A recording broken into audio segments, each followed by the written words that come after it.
जय हिंद दोस्तों, जय भारत। मैं हूं आपका साथी मेहुल सिंह राव।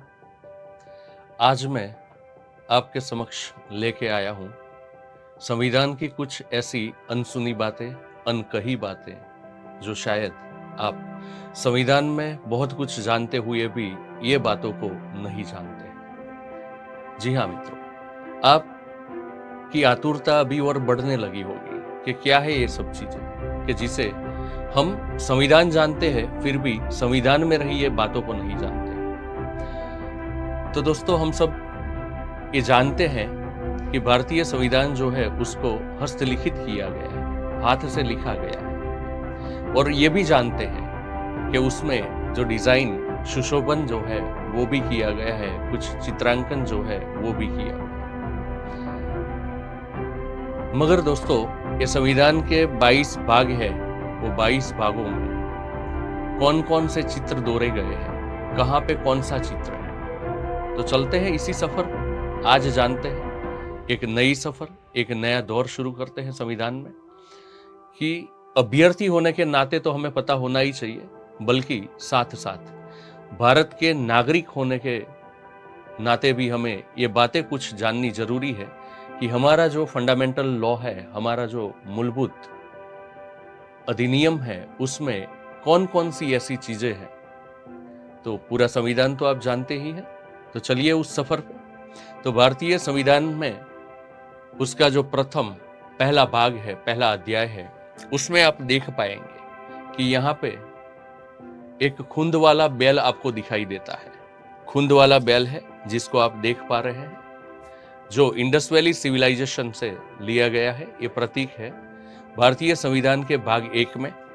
इसी तरह भारतीय संविधान का भाग 2 जो नागरिकता के अध्याय के साथ जुड़ा हुआ है, और उसमें हम देख पाते हैं ये हमारी ऋषि आश्रम की गुरुकुल परंपरा है। ऋषि आश्रम की गुरुकुल परंपरा यहाँ पे हमें ज्ञात होती हुई भारतीय संविधान का अगला भाग यानी कि भाग 3 जो मूलभूत अपने अधिकार है, फंडामेंटल राइट्स है, उनके बारे में हमें बताता है। पर ये भाग की शुरुआत जो हो रही है उसमें अधर्म पर धर्म की विजय रामायण से लिया गया। ये भगवान श्री राम, माता सीता और साथ में लक्ष्मण जी का चित्र यहाँ पे दोहरा हुआ दिखा गया है। ऐसे ही भारतीय संविधान का भाग 4 जो है वो है राज्य नीति के निदेशक तत्व। नीति निर्देशक तत्व जो है, डीपीएसपी जो है, वो दिया गया है। और उसमें हम देखेंगे कि ये महाभारत के युद्ध में, कुरुक्षेत्र के मैदान में असमंजस की स्थिति में रहे, किम कर्तव्य मूड की परिस्थिति में रहे श्री अर्जुन, और अर्जुन को उपदेश देते हुए भगवान श्री कृष्ण द्वारकाधीश को यहाँ दिखाया गया है। वैसे ही दोस्तों, भाग 5 में अगर आगे बढ़े तो भाग 5 जो है वो संघ है, और ये भाग में संघ में भगवान बुद्ध को दिखाया गया है, और भगवान बुद्ध का वो प्रथम समय पे दिया गया उपदेश जिसे हम कहते हैं धर्म चक्र प्रवर्तन। तो जी हाँ दोस्तों, आप देख पा रहे हैं कि भगवान बुद्ध और उनके अनुयायी है साथ में।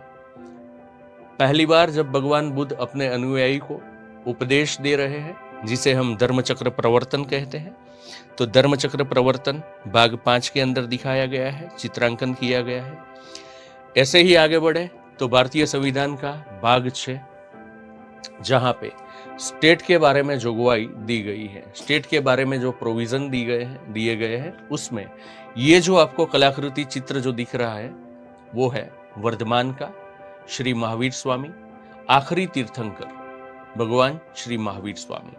ध्यान मुद्रा में बैठे हुए महावीर स्वामी है। साथ में आगे चले भाग 7 है, तो उसमें राजा अशोक ने जो मिशन चलाया था, जो कार्य किए थे भगवान बुद्ध के उपदेश को समझाने के लिए, वैसे ही भाग 8 में आगे चले तो उसमें मंदिर स्थापत्य कला, जो गुप्त काल, जो गोल्डन एरा है, वो गुप्त काल के दौरान की मंदिर स्थापत्य कलाओं को दिखाया गया है। भाग 9 में आगे बढ़े तो संविधान का भाग 9 पंचायतों की बात करता है, और पंचायतों की इस बात में आपको दिखाया गया है एक राजा का दरबार और वो राजा है यहाँ पे विक्रमादित्य। तो राजा विक्रमादित्य का ये दरबार है, उसमें लाइव कोर्ट दिखाया गया है आपको। ये चित्र जो है वो बहुत ही बढ़िया तरीके से दौरे गए हैं मित्रों, आप देख पा रहे हैं। और ऐसे ही आगे बढ़े तो भारतीय संविधान में भाग 10 है, भाग 10 है, और 10वें भाग में आप देखेंगे कि बहुत सारे यहाँ पे लोग आपको दिखेंगे। और शायद तक आप देख पा रहे होंगे कि ये सब जो देख रहे हैं ना, वो बाहर से आए हुए, भारत में आए हुए कुछ यात्री दिखेंगे आपको। और पीछे जो आपको दिख रहा है ये कुछ विश्वविद्यालय जैसा आपको दिख रहा है। तो जी हाँ मित्रों, आपने बिल्कुल सही देखा है। और ये है नालंदा विश्वविद्यालय का चित्र। ये कहाँ पे है? तो भारतीय संविधान के भाग 10 में है। वैसे ही आगे बढ़ेंगे तो 11वें भाग में ये एक घोड़ा है, और घोड़े के साथ में कुछ अन्य चित्र जो है वो दर्शाए गए हैं यहाँ पे। वैसे ही आगे बढ़े भारतीय संविधान का 12वां भाग। तो आप जानते हैं सब कि 12वें भाग के अंदर क्या है। तो फाइनेंशियल रिलेशंस के बारे में बताया गया है, नाणकीय व्यवहार क्या है उनके बारे में दर्शाया गया है। मगर वहां पे भगवान शिव, तो नटराज की प्रतिमा यहाँ पे आपको दिख रही है, नटराज की कलाकृति जो है वो यहाँ पे आपको दिख रही है। वैसे ही आगे चले भाग 13वें में, तो 13वें भाग के अंदर ये यूनेस्को साइट्स में सम्मिलित किया गया महाबलीपुरम का दृश्य है। और महाबलीपुरम में आप देख रहे हैं कि जो अलग अलग कलाकृतियां हैं उसमें से कुछ महत्व के चित्रांकन यहाँ पे लिए गए हैं। वैसे ही 14वां भाग, उसके अंदर आगे बढ़ने से पहले कहेंगे कि 14वां भाग कौन सा है। तो यस, यूपीएससी, आरपीएससी मीन्स अलग अलग आपके जीपीएससी है, आरपीएससी है, एमपीपीएससी है, एमपीएससी है। वैसे अलग अलग स्टेट्स के लिए जो पब्लिक सर्विस कमीशन है, सो संघ लोक सेवा आयोग और राज्य लोक सेवा आयोग जो है उनके बारे में बताता है। जो 14वें भाग के अंदर आपको दिखाया गया है एक दृश्य, एक चित्रांकन जिसके अंदर अकबर है और अकबर के सामने कुछ लोग बैठे हैं। अकबर उनके दरबार के अंदर बैठे हैं, कुछ लोग हैं। एक के हाथ में आपको ज्ञात होता हुआ दिखेगा कि कुछ किताब जैसा है, दूसरा उनके पीछे बैठा है, उसके पास में भी कोई कॉपी है, कलम है, और तीसरे के पास में भी कुछ ऐसा कागज और कलम जैसा दिख रहा है।